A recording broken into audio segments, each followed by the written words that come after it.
It's the Washington Commanders versus the Philadelphia Eagles on Thursday Night Football, and we've got a special guest. It's Leigh Mayock coming on here to talk to us about the Eagles side of things here on Ref the District. Let's welcome Leigh Mayock here to Ref the District. For her first time, she is the host of Bleav in Eagles. Guys, how are you? Doing great. We appreciate you jumping on live here with us on our episode 199. It's Thursday Night Football. It's the Battle of the East. Yeah, so big plan for 200. We are going to give away fantastic segue into the fact that we'll be giving away a $200 gift card to Fanatics. Oh, sick. Where you have to buy Commanders gear. So if you win it, you have to buy Commanders gear. That's brutal. You had me up until that. You can do it. You'll be fine. So, by the way, I did see your Bleav in hat that you have for your Eagles content, and I was like, well, that's pretty clever. So absolutely clever. There's so many words that it works with. Like I do it a little too much. I get caught. My phone actually sometimes autocorrects it to an LEIGH at the end of the word. Like that's how extra I am with it. I need to chill. Yeah, no, it's fair. As a guy whose last name is commonly misspelled, I completely understand the need to make sure you correct people over and over again. And we're probably going to correct you over and over again here as we talk about these two teams. My question to start off here for you, Leigh, is Philadelphia is 7-2 on the year. And so it seems like it should be all kind of good vibes coming out of Philadelphia, but you kind of get the gist, national media and even local media, things aren't as rosy as they should be for a 2-loss team. You got fans fighting with the head coach, and you've got a team that is top 5 in offense and defense, but nobody's talking about them. Why is that? Okay, so here's the thing with Philly. The Philly fans really watch the game. Philly fans really know football. And Philly fans have been disappointed time and time again. It's almost a trauma response. We can't get too high because the next thing drops. You know what I mean? And it was just it's been too up and down. The record sounds great. The schedule has been pretty easy, as has yours.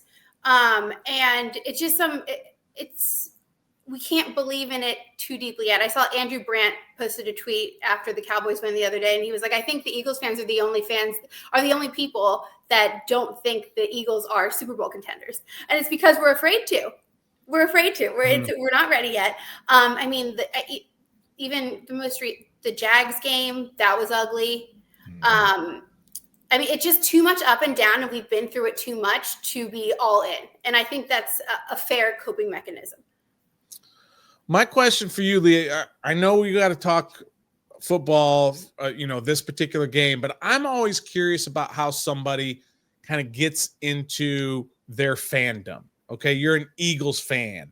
How did you, as many people know or may not know, that you're the daughter of Mike Mayock, who was the Raiders GM and TV career and played in the league. We can't forget that part as well. But how do you become an Eagles fan when, just down the road is the nation's capital and the Washington Redskins and all that? Oh my goodness. Okay. I'm from Philly. I am from Philly. Okay. My dad is from Philly. My grandparents are from Philly. Born and raised Philly. I actually live in Philly right now too. And once you're ingrained in the fan base, there's nothing else like it. It's just family. And you guys see it. We can all fight with each other, but anyone comes for us and it's game over. We're throwing snowballs at nice little Santa Clauses. It's a different vibe, and you'll only get it if you're from here. So got it. Mm-hmm. What's up, Leah? How you doing? My question for you is Nick Sirianni. A lot of talk early in the season. He's on the hot seat, and then all of a sudden he shaves his head, and you guys have been on a roll, quote unquote, since he shaved his head. If you guys make it to the playoffs and get an early round exit, or don't even reach the playoffs for some reason, or just don't make the Super Bowl, is this hot seat getting hotter, or are you guys going to give him another chance next year or or what's the deal with Nick Sirianni? How safe is his job? I do. I mean, the seat is still warm, and if anything happens besides going to the Super Bowl, it's burning hot. You can't. The roster that Howie has developed and has given Nick Sirianni as a head coach, it competes with any roster across the league. The talent on the roster is too high, too great, too compatible to have it not executed correctly on the field. And you can't argue with that. So he's been given opportunities. He's been given new coordinators. He's been given, Saquon Barkley. Like, you can't any hole that the Eagles have had, Howie has filled, and he's filled it with depth. So you just can't argue with that. So if it's anything less than a Super Bowl, he's on the hot seat, and I respect that. Well, it kind of lines up here with Locked on Law asking, do you ever get the feeling Howie Roseman can't get the Eagles over the top? You had a Super Bowl victory, first ever for the franchise back in 2017. 2022 falls short of it, and things have been kind of on the rocks since there. You did lose a couple of coordinators from that last Super Bowl team. You mentioned replacing them. You mentioned Howie making some moves, and he always seems to swing for the fences. Now, just Jahan Dotson's not working out for you, but do you feel, as Locked on Law is asking, Howie Roseman can't get the Eagles over the top? No, I don't think. I really, at this point, I don't think it can be a Howie Roseman problem. I just don't. The Eagles lost Jason Kelce, and they have Cam Jurgens right there, who was specifically brought on to learn behind him and move over to that position. Just the way that his mind thinks, like 5 steps ahead, is something that I find brilliant, and I don't think the blame can go to Howie. It just can't. If you just look at the roster at the depth chart, it's stacked, and it's stacked with experience at the right positions, and it's stacked with high velocity players at the right position. He knows what he's doing, and I couldn't put the blame on him. I think, what happens a lot with players, and I think this is from an outside perspective, this seems to have happened with Jalen Hurts, is that, okay, here's this young guy, he's progressing, and he gets up to a certain plateau. And then once you get there, everybody starts turning on you. They start finding all of your flaws, and then they want to start breaking you down, right, and bringing you down a few levels. Where sort of is the vibe in Philly with Jalen Hurts now, because he hasn't gotten him over the ultimate hump yet, and that collapse last year, or was it the year before, whenever it was, right? It was this last year. Yeah. Just last year, right? So what is the vibe of Philly fans in terms of Jalen Hurts? Are they still ride or die with him, or are they starting to kind of pick at him a little bit and see that maybe he's not the guy? It is day to day. Yeah, it's day to day. He had a 4-game streak with no turnovers. He had 2 turnovers last game, but overall, we're still winning right now. So things are. He's getting the benefit of the doubt right now, but he does one thing wrong, and they're attacking him. So he's damned if he does, he's damned if he doesn't. But what he needs to do is take care of the football. And what I'm seeing is the less he tries to do too much is his sweet spot. He has weapons everywhere around him. He only threw 21 times last game. But he has that greatness mentality. He has the put everybody on your shoulders mentality. And in those cases, he tries to do too much, and it backfires. So I think if he can just take care of the ball, not do too much, trust his weapons, then Philly will be riding with him. But it really is day to day. I feel bad. That's a lot to deal with. We had talked about it earlier, Leigh. As I said, I'm a big Hurts guy. I'm a Sooner fan, so I've watched him before he even got into the league. He has games where he can be MVP level, and you just love to watch him play football. And then he has like the most bonehead games ever, and you're just like, how's this guy an NFL QB? I feel like it's exemplified in that Brazil game against Green Bay. The way that game started with him, everyone's like, "What? Who is this? How he didn't have an interception all throughout camp." And then immediate interception, immediate turnover. And it just those things that you don't expect from when you watch him, a player at his caliber. You don't expect those crazy, weird, fluky mistakes. You actually would more so expect them from Jayden Daniels, but he's not even doing that either. Exactly. Speaking of Jayden Daniels, I know pretty much for the Eagles to win, you guys have to stop him, and that's it. Because let's be honest.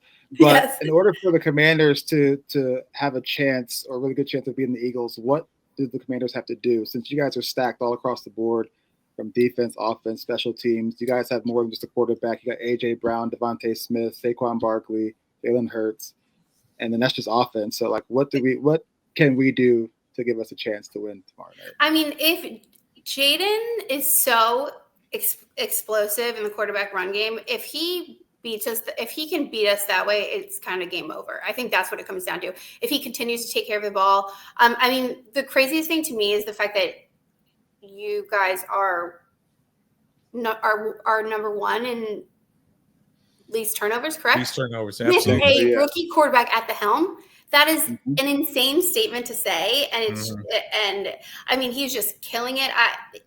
His explosiveness running is just like Lamar Jackson, and he throws the long ball better than Lamar Jackson when he first came out. I think it all comes down for you guys. It all comes down to Jayden Daniels and pressuring Jalen Hurts, getting him uncomfortable, making him turn the ball over in those crazy situations. And speaking of pressuring Jalen Hurts, is Jordan Mailata going to be playing tomorrow? Yes. So, yeah, Jordan Mailata's back. Sorry. He's not that good, you guys. He's good. He's great. I know, right? Give him that look. Have you seen who we trot out? Brian Robinson back for you guys, right? Yes. Yeah. Brian Robinson will be playing. Yeah, great. Yeah. But Marshawn Lattimore not back. But that can't be a surprise because it's a short week, right? I'm a little bit surprised. Okay. Yeah. Just because he's the fight for the. He's missed 2 games with New Orleans before the trade with the hamstring. We traded him, and he's already missed 2 games for us already. And we really don't know how severe the hamstring injury is. And I think that's why it's with raising the level of concern, because we don't know how severe it is. Because I personally thought it was a Devontae Adams situation. I don't want to be in the Orleans. My hand is hurt, and I come back and scoot up and play. But it hasn't been like that at all. He hasn't even done anything with the team except for just been out there talking to him on the sidelines since he's been with us. So then you're worried it's more serious. Yeah, and not necessarily we need him for this game per se, but we kind of do, because I think now on is like playoff football before playoff football gets here, because 100% this league is so tight, and so that's a little bit of concerning for me personally over here, is we just have him and he's missed now 4 games with the hammy, but we don't know how severe it is. So and those ones are always so tricky, but Eagles fans are happy. Yeah. Got to be happy lining up across from Benjamin St. Juste, who you just saw get abused a couple different times in the game against the Steelers. Yeah, it's Trev's favorite player, Benjamin St. Juste. I can tell. I can tell. So we talked about Daniels and what he has to do to potentially beat this defense of the Eagles. What does our defense have to do? Because our defense has been a little bit of Jekyll and Hyde. Sometimes they've looked good, and sometimes they just get absolutely beat. So what do they have to do to beat these Philadelphia Eagles? I think it's so Jalen hasn't been the best at reacting properly. I think most importantly, if the Commanders were to take away the Saquon Barkley run game and then have more one-on-ones with receivers, that would probably be a more troublesome situation for the Eagles.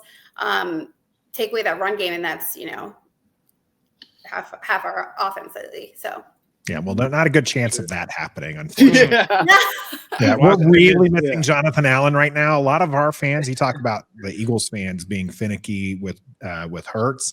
That's our fan base with Jonathan Allen. He could play the most perfect game, and people would still be like, it's not good enough. He's not a top 5 defensive tackle. It's so frustrating. I feel so bad when things like that go on.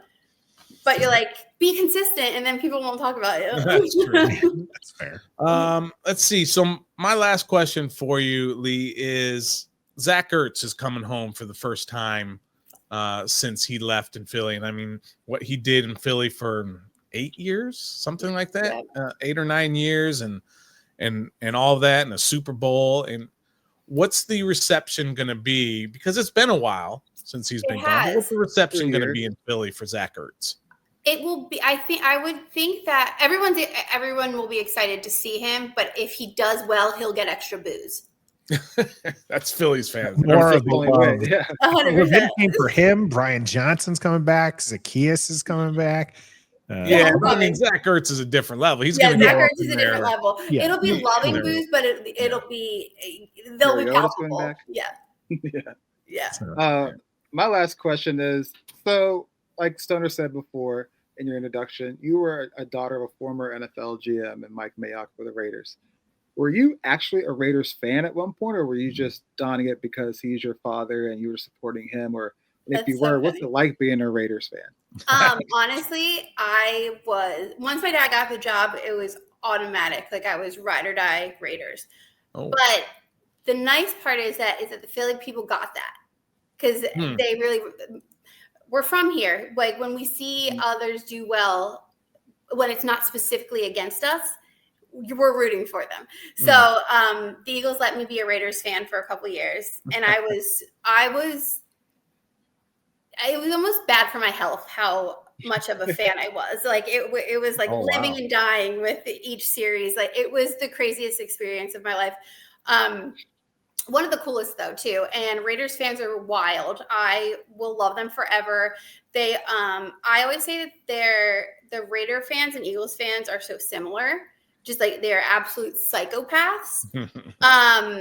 But then the Raiders fans get mad because they don't want to be compared to the Eagles. They think they're way more normal than the Eagles fans, which is hilarious to me. Yeah. I'm like, you're all psychopaths, but that's a compliment. But it was such a cool experience. I got to see my dad live out his number one goal professionally in life. And to be the seasons we were there were so up and down. So there's nothing like being on a team. Like we've all played sports, and just being on a team, winning and losing together, you're all family and you're all in it together. And it was just one of the coolest experiences of my life for sure. It's pretty cool. Before I get to my last question, JG wants to know, we talked about just briefly about Dotson earlier and Howie Roseman missing more than likely on now. Jahan Dotson said nothing was going to be personal about the trade until he plays Washington.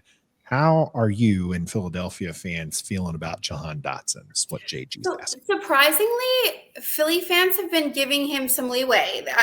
Everyone's saying that this will be his big comeuppance against the Washington Commanders. So if that happens, then great, we'll ride with him. If it doesn't happen, then the Philly fans will turn on him for sure.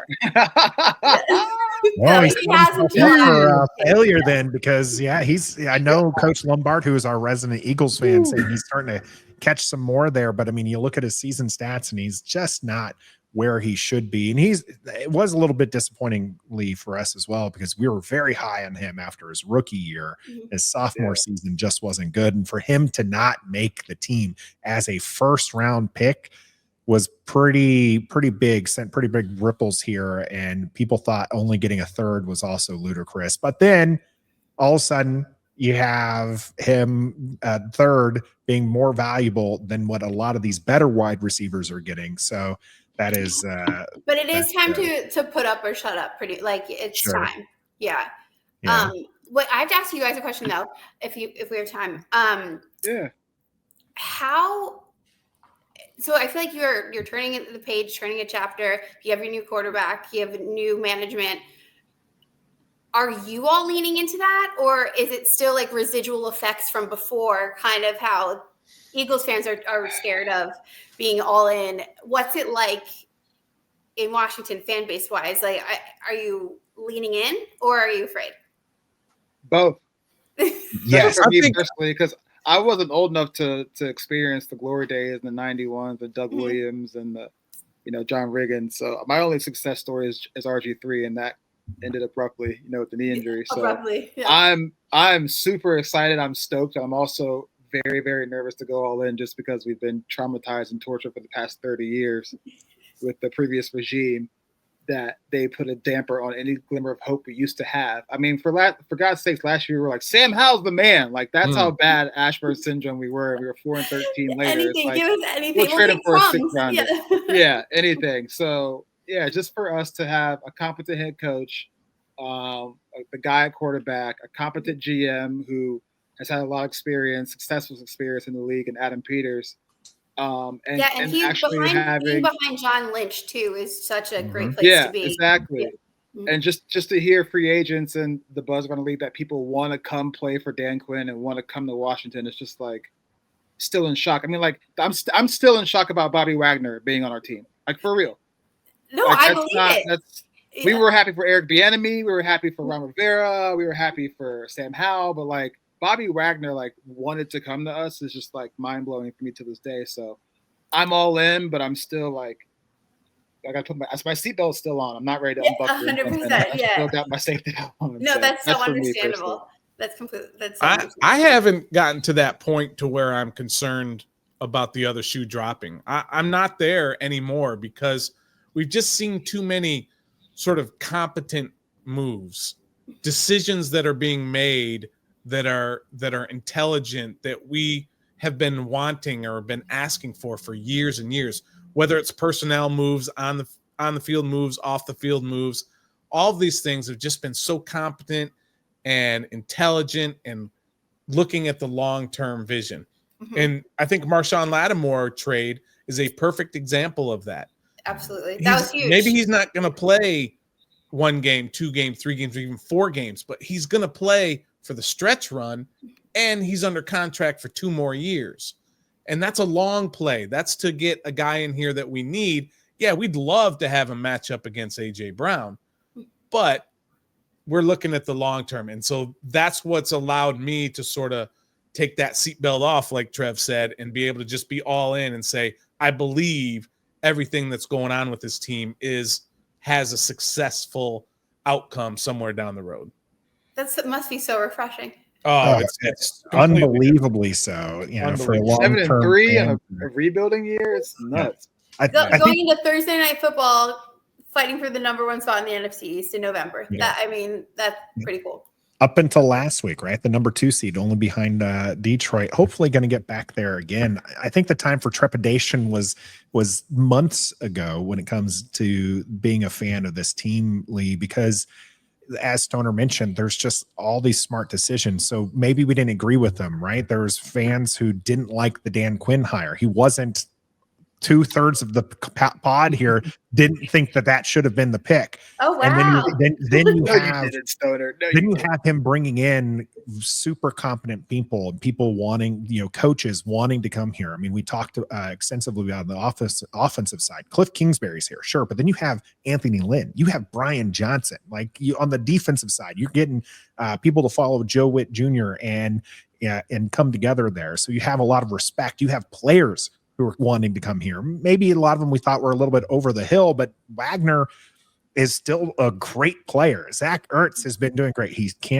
has 0 yak on the year, but my goodness, can he get open and catch the ball? So at least he does that. Maybe doesn't get a first down. One of two. Yeah. And Austin Eckler too. I thought that was a great. He seems valuable for your offense. Very valuable. Yeah. Oh, for sure. And then you get to the draft, and maybe Jayden Daniels wasn't the pick for a lot of people. And I had my concerns over his size, over his sack totals, because last year the stat we all learned was pressure sack ratio, and Sam Howell was awful in that regard. And it came to bite him back in the bit. But you have him just absolutely learning on the fly. We've seen it in games, Lee, where he makes a mistake one play. I think it was the Cincinnati one. They did a 0 blitz against Jayden Daniels, and he panicked and he just threw it up and it was off the mark. The defensive coordinator does it again, and Jayden Daniels 0 panic and hits that Terry McLaurin touchdown in the corner. And it was just like this. They're 8 minutes apart. 8 minutes apart, and he learned on the fly. It just impresses me at every turn. I almost can't believe what I'm watching. Yeah, especially in comparison to all the rookie quarterbacks right now, and even the second-year quarterbacks right now, where OCs are getting fired left and right. I'm like, the Commanders have got to be happy sitting pretty with their franchise quarterback right now. Yeah, so I'm riding high. I'm no seatbelt here. I am. I'm both feet in, and I'm loving life right now. And I do think that Washington has a good chance to win tomorrow night in Thursday Night Football. But Leigh, my final question is for you, unless you have any other questions for us. I wanted to ask you, how do you think the game's going to go, and what's your final score? I do think it's going to be really close. The matchups are so parallel. But I have to go. I'm going to say Eagles by 3. And I really think that's just going to come down to experience. That there's not numbers for experience, but it's just those intangibles that I think Eagles offensive line and obviously the quarterback have a little bit more experience there. And that's going to be the key. That's mine. What's the numbers though? By 3? Okay, by 3. I'm going to say, well, you guys, you're averaging like 29 points right now. No, actually, I'm going to go 21-27. All right. Okay. I changed it. Okay. All right. What are your predictions? All right, Nathan, you go. I do think it's going to be a close game. I don't think Washington's going to make its average scoring because the Philadelphia defense is pretty good, and it'll be interesting to see how this defense handles it. But been telling it, I'm wearing the burgundy and gold glasses today because I picked the Steelers last week, and I can't pick the Eagles this week. Can't do it back-to-back weeks. I'm going to take Washington winning this one, 28-24. Okay. Interesting. Okay. This is a tough game to predict. Washington's a little ticked off after having lost that close game to the Steelers.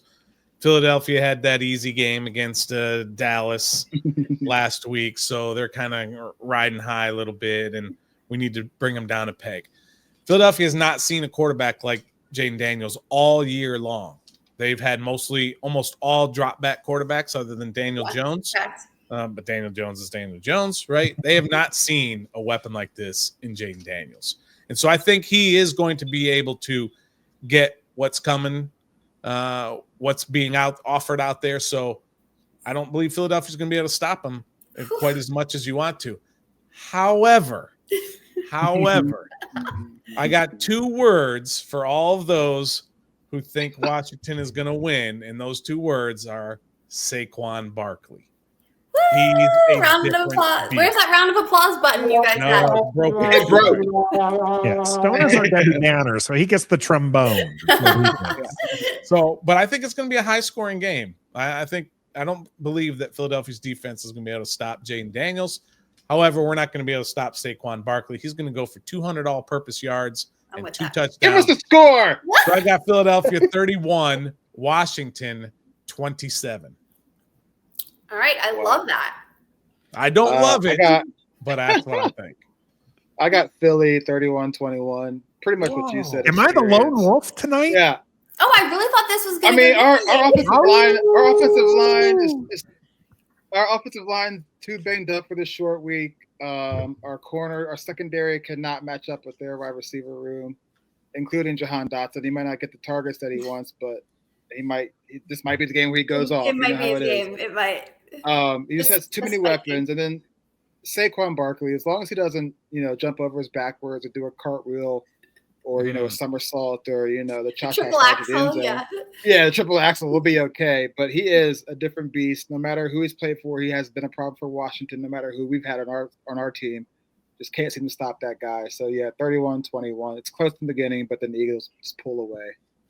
This might be the first time Trev has picked against Washington all year. Yeah, man, I really want to, but you're just a smart man. You're a smart man. That's what it comes down to.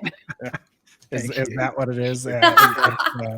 It's something. No, it is going to be interesting on the Saquon Barkley point.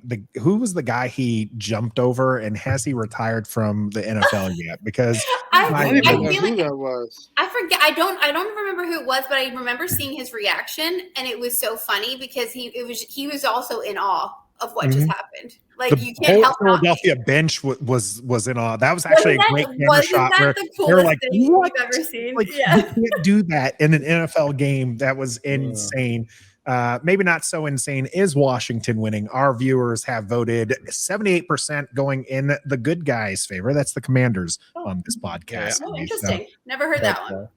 Yeah, so it will be quite a game here on Thursday Night Football. You can catch Leigh on her own channel, the Bleav and Eagles. You catch that wherever you're listening to your audio podcast. One of our fellow Bleav members, Leigh. We appreciate you jumping on, and hopefully we can get you back here in a few weeks when these two meet here in DC. I can't wait. Let's do it again. Thank you guys so much for having me, and go Birds. Thank you. Bye, guys. Bye. Have a great night. Thank you.